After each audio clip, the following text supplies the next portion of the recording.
Chapter 7 continued. By the time he had cracked the clean bone and sucked out the marrow, the scenery had stopped dancing and blurring before his eyes. Trees and snow-capped rocks were firmly anchored to the ground again, their outlines distinct, their shapes normal. He felt a surge of triumph as he began to bandage his throbbing hand with a matted buffalo hair and a strip of buckskin. Jim Keith hadn't gone under yet, not by a long chalk. Turning at the sound of a soft whine, he watched Moki slink closer, his plum tail raising little clouds of snow as it thumped in apology. Thought you'd keep it all for yourself, by Gore, Jim muttered, glared at the dog a moment, and then reached out to ruffle his ears and push his nose into the snow, finally tossing him the scrawny remainder of the mink. Jim, said a small, tense voice at his side. He looked around to see Daniel still holding his piece of meat. What's wrong? Eat! Daniel swallowed. I'm going to. Jim softened. Poor kid, he thought. It's rough doing your first winter in the mountains. Anyway, you lay your sights. Rough and small and lonesome. But all he said was, we best save the pemmican. You guessed it. It's the last we've got. Daniel's eyes met his for a moment. Then suddenly, he stuffed the raw haunch into his mouth. He tore off a bite, chewed fast, his breath hard and uneven, but his young face stern, and at last he swallowed. How was it? Said Jim. For answer, Daniel took another bite. Around it, he muttered, meat, meat. Jim grinned for the first time in days. By Gore, he said, I'll make a mountain man out of you yet. There was a long silence in which the darkness crept down over their still white world. Moki slipped through the dusk like a shadow and dropped down against Jim, who buried his fingers in the dog's ice-stiff hair. Scratching gently, he sat listening to the soft, desperate sounds of crunching and tearing as the cattle tried to make a meal off of twigs and bark. They say, finally came Daniel's small, yearning voice at his side, they say that valley's same as paradise where we're heading. Hardly ever snows there, nor freezes, nor nothing.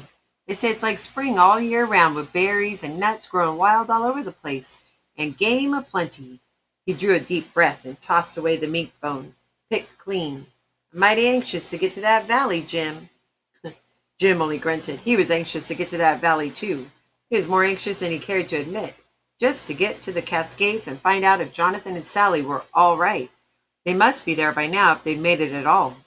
They must have been waiting for days. Maybe, he thought, they'll be gladder to see me this time if I get Daniel there safe. Jim, Daniel said, Johnny don't think you mean to stay with us once we get settled. I heard him tell Sis. He thinks you're just going to claim the land and then go off again and live like you've been living. But you ain't going to do that, are you? And Jim found himself answering slowly. No, I'm going to stay. Daniel heaved a relieved sigh and snuggled against him. Brothers, Jim thought. He hesitated and then put his arms around the shivering child.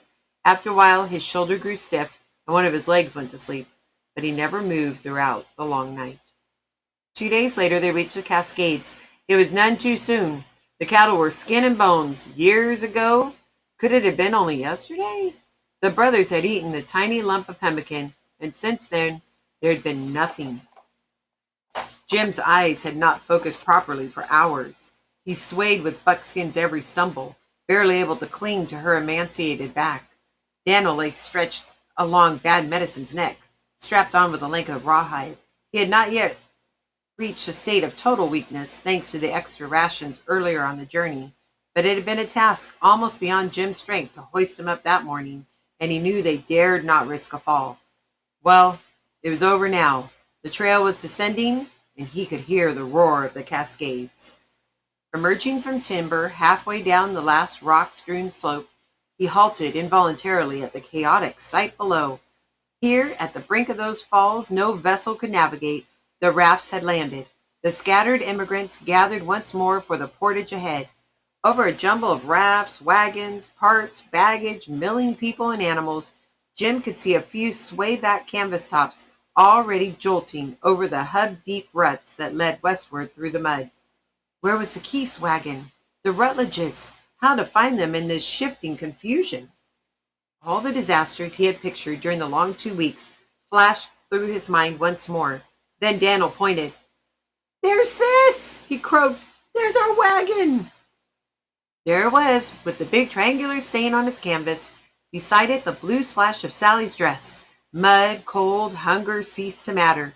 Daniel turned, a shapeless small bundle of bedraggled wrappings, incredibly dirty, but with the ghost of his old grin curving his cracked lips. "Let's surprise 'em," he said.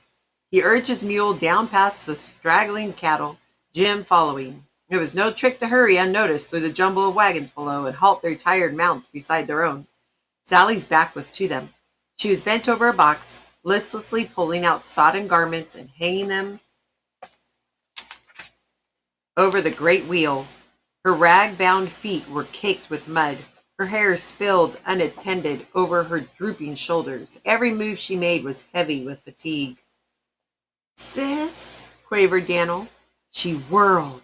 For an instant she stood transfixed, her face twisting with such blinding, painful joy that Jim turned away his eyes. She gave one wild scream, "Johnny, come quick!" then stumbled forward, laughing, sobbing, flinching herself against Bad Medicine's side to seize as much of Daniel as she could reach. She pressed her cheek against his dirt-encrusted thigh.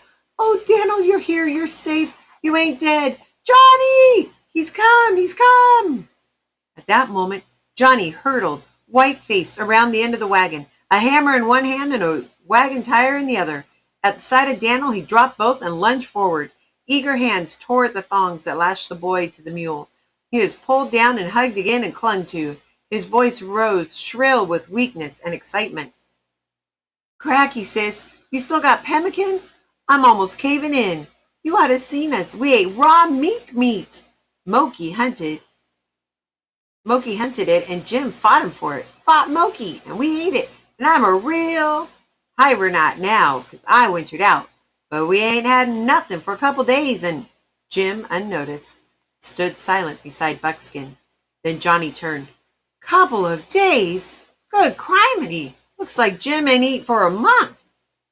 "Fought Moki!" Sally cried. "My stars above, look at that filthy bandage. Johnny, run quick and bury some chewing tobacco from Mr. Rutledge, and I'll make a poultice."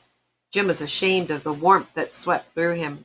Wah, look at him standing there waiting and hoping for their attention like any squaw. Had it shown on his face? It was the impassive son of Scalp Neck who followed them to the wagon and food. Later, when Jim had eaten, been doctored, slept, and was sitting beside the tall wagon wheel eating again, he heard Johnny's footsteps, hard and eager, coming up behind him. "Jim, Daniel says you told him you meant to stay on with us after we get to the claim. Is that right?" Jim answered guardedly, "Oh, I reckon." "Criminy, you mean it?" "Sure. Got a winner somewheres." There was a pause before Jonathan said, "Oh." At the tone of his voice, Jim looked up and then rose quickly. "Wait, Johnny, I figure to stay longer than just a winter if I'm wanted." "Wanted? Why, blasted, of course you're wanted."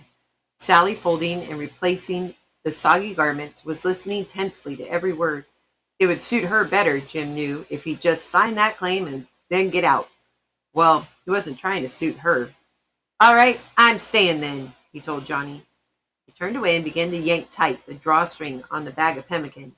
Johnny strove off to finish mending his tire, murmuring, "We'll leave at daybreak. By golly, we're almost there." There remained only 5 miles of portage before they were through with the gorge. 5 miles.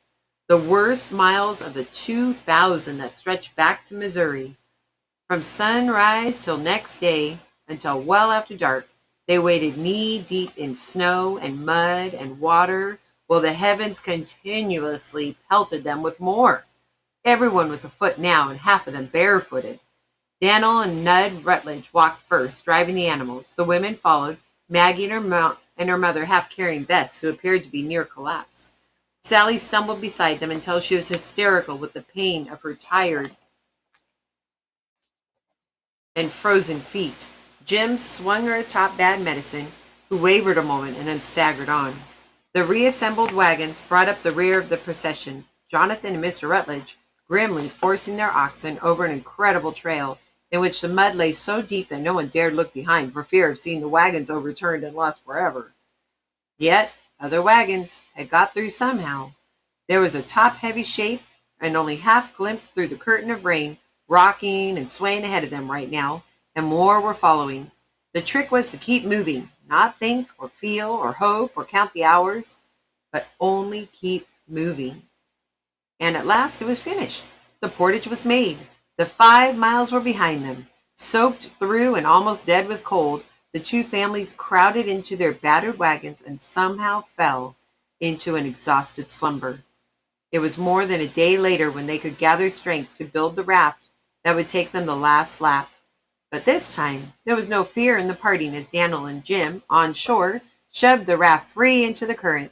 It was easy pulling now, on into the valley, and the animals would find food in the descending hills. The gorge was lit. As he took the trail once more, Jim turned for a moment toward that vicious cleft, which had so nearly succeeded in keeping them forever. Behind it, like a world infinitely far away, lay Powder River and Abroska, the plains, the Taos, and Tom, all his old familiar haunts, and his free-roaming life. He was cut off from all that now. Every mile of that snow-bound trail rose a separate barrier. What was ahead? Uneasily, he fingered the medicine bundle tied to his braid. A glimpse of Daniel's bright head moving along the boulder-strewn trail reassured him a little. But before Jim followed, he fished a small bag of kinnikinnick and a scrap of red cloth from his pouch and hung them on a low branch as an offering to his helpers. Then he nudged Buckskin with his heels and headed west. West, to another reunion with Johnny and the others at Fort Vancouver, where man and beast could rest a day or two, where the trail-weary immigrants replenished supplies on credit, had horses shod and wheels mended, or merely wandered about the huge stockade, basking in the pale sunshine that was like heaven after the gorge and staring at the bustling, well-fed people, blacksmiths, coopers, Hudson's Bay clerks in black cloth coats, Indians, traders, gaily dressed voyagers. West, then south, along the broad silver-gray Willamette, into a new land, a rain-misted valley lush with promise, each rise crested with timber, every hollow deep with grass. Good country, reflected Jim as he held Buckskin to a walk beside the squealing wagon. A man could find food and clothing here year in and year out, though he'd have to cross the mountains for buffalo if he wanted the best lodge skins. Oregon, place of plenty, the Shoshones called it. Clyde Burke, a spare middle-aged man from the next wagon back, spurred alongside Johnny to shout enthusiastic prophecies. Had Johnny noticed how rank the ferns grew? How many creeks there were? No droughts in this country. No, sir. They'd all grow rich from wheat and lumber. Just wait a few years. More and more people would come. There'd be sawmills, flour mills, villages, towns, great cities. Jim rode forward, out of earshot and out of sight, consulting, meanwhile, that portion of his brain which was an accurate map of every peak, forest, canyon, watercourse, and ridge within 1,000 square miles. Another river should open out from this one not far ahead, and westward along its banks a couple of miles was a place he and Tom had camped one night last summer.